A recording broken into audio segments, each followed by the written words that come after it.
Aujourd'hui, on s'attaque au sujet du legal design. Mais si vous en avez forcément entendu parler, ou alors vous viviez dans une grotte. Dans toutes les innovations juridiques de ces dernières années, il y a le legal design. Mais alors qu'est-ce que c'est ? Eh bien c'est simple, et en réalité ça n'est pas si nouveau que ça. C'est une méthode de communication appliquée au juridique. Elle va reposer sur plusieurs constats simples et pertinents. Le droit dans ces concepts et dans ces documents est trop complexe. La façon dont les juristes doivent s'exprimer est trop aride et repose sur trop de jargon. Bilan, les opérationnels ne lisent pas les documents car ils ne s'y intéressent pas.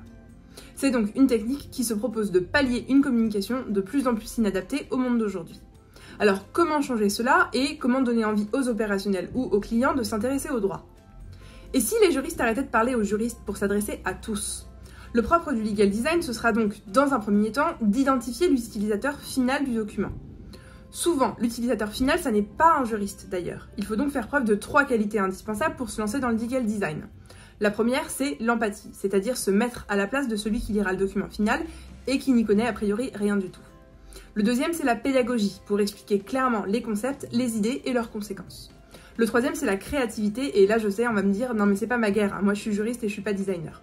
Mais en fait c'est faux. En tant que juriste, on est hyper créatif. On a le cerveau programmé pour trouver des solutions pointues à des problèmes complexes. Vous pouvez le faire, ou en tout cas vous pouvez l'apprendre. Alors à quoi ça ressemble concrètement ? Facile, il suffit d'être clair, de simplifier, de synthétiser, tout en donnant envie de lire et de comprendre. En un mot, il faut rendre le document accessible. Et si en plus on peut retenir l'attention tout en étant innovant, alors là, banco. Franchement, c'est facile. Évidemment, ça se décrète pas comme ça, vous l'aurez compris. On va commencer avec un document juridique, classique, moche. Ensuite, il nous faut une compréhension parfaite du document, parce qu'on va essayer de restituer les concepts complexes de manière simple. On aura recours à des infographies, à des pictogrammes, à de l'illustration, à du mind mapping ou à des schémas hyper simples et hyper clairs pour remplacer les textes juridiques trop denses ou alors pour accompagner des textes allégés. Notez bien que le but, ça n'est pas l'exhaustivité, c'est la concision. Et bien sûr, l'idée, c'est de rendre le document attractif. Alors c'est vrai que c'est un élément qu'on a un petit peu oublié nous autres, à force de lire sans sourciller des notes de 50 pages avec des paragraphes numérotés, des renvois à des notes de bas de page et une seule couleur, le noir.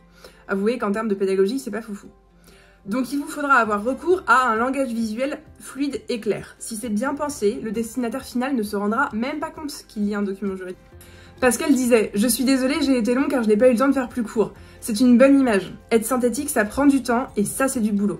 Mais ça permet une diffusion plus large et plus efficace de nos idées et vraiment, ça en vaut la peine. » Alors mettez-vous au legal design, n'hésitez pas à vous abonner pour ne pas rater les prochaines vidéos et je vous dis à très bientôt.